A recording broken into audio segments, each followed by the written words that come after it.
they'll just squeeze by the cart. Okay, ladies, we are nearing high travel season. It's the time of year when we're all starting to think a little bit about our summer and our spring plans. And I thought, okay, this is the perfect time for a little airplane etiquette refresher. Most of these are specific to the first and business class experience, but many apply to the main cabin as well. Seatbelts fastened, trays up, please stow all electronic devices, and let's take off. Pre-order your meal. Sometimes in first and business class, you'll receive an email maybe a week or two before asking if you would like to pre-order your meal. In that event, I would highly suggest doing so for a couple of reasons. One, if you're super picky. Two, if you don't want to get stuck with the succotash stew. Ew. Flights are given an allotted amount of meals. X number of beef, X number of chicken, and X number of vegetarian. So if you want to ensure that you get the meal that you want, be sure to order ahead. Secondly, it makes it a lot easier for the flight crew. All they have to do is check and make sure that your meal is there and they're done.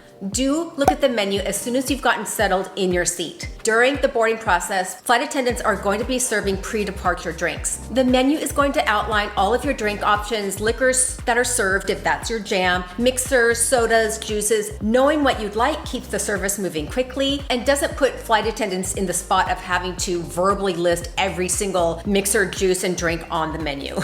That's not fun. Shrimp burger, shrimp kebab, shrimp poppers, shrimp taco, shrimp burrito, shrimp gumbo. Additionally, if you haven't already pre-ordered your meal and you're on an international flight, I always like to take a look at all of the meals that are going to be served throughout the duration of the flight. That way I just kind of have an idea and I can think about it. It also lessens the time for the flight attendant to take your order. It's just easier. Do not overcomplicate your order. Remember, y'all, you're on a commercial flight. This isn't the Four Seasons, it's not a private jet. The flight attendants have a lot going on and they want to get things done quickly. You don't want to be that person that holds everything up. Shaken, not stirred. With a twist of lemon. No, wait, with olives. Only if they have blue cheese olives. If not, then a twist of lemon. Yes, it's fine to say ice on the side, but other than that, kind of keep it to a dull roar. Wait till you get to the Four Seasons to be extra picky.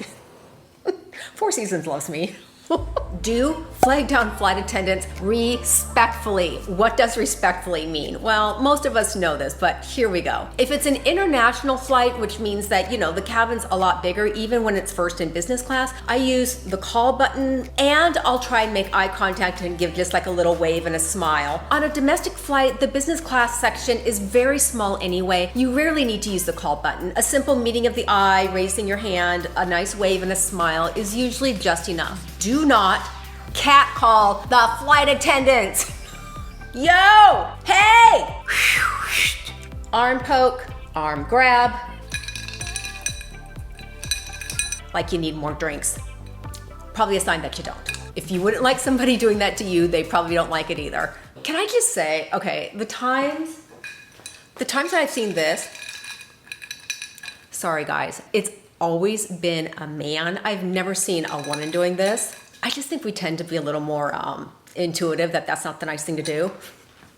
Do use the restroom before meal service starts. Flight attendants will most always make a short announcement before meals are going to be served. Good evening, ladies and gentlemen. We will be starting meal service shortly. If you think you may need to use the restroom in the next, 20 to 30 minutes, that's the time to get up and quickly use the restroom before they start the meal service. That avoids impeding their workflow, squeezing by the cart, saying excuse me, and they're really just trying to serve meals. Do not try and squeeze by the cart. Listen, let's be honest. We've all seen the person who clearly sees the food cart in the middle of the aisle and decides, I think I kinda have to go to the bathroom. I just want to stretch my legs. Yes, I'm wearing sneakers.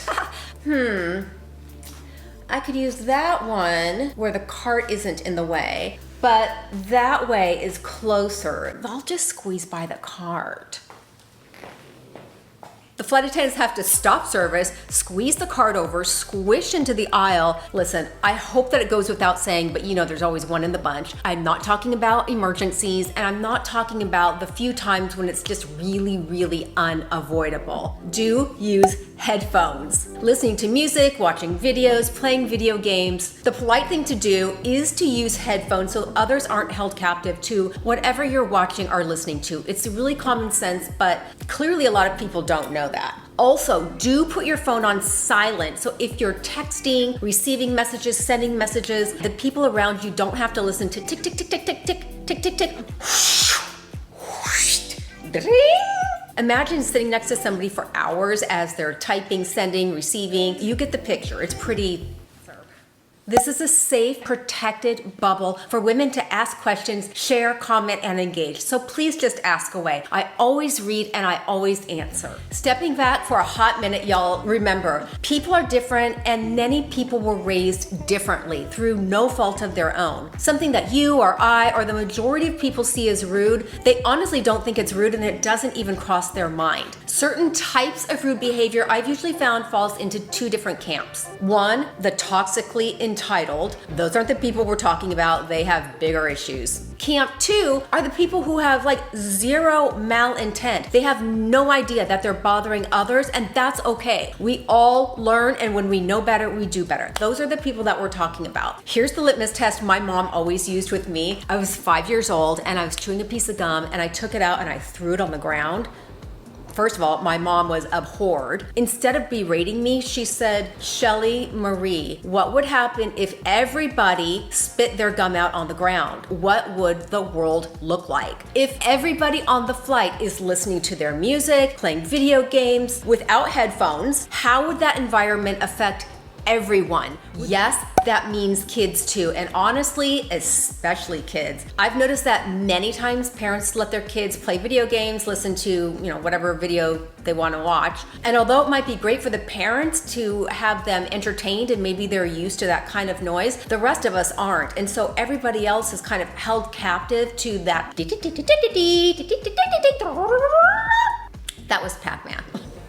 Do they even have Pac-Man anymore?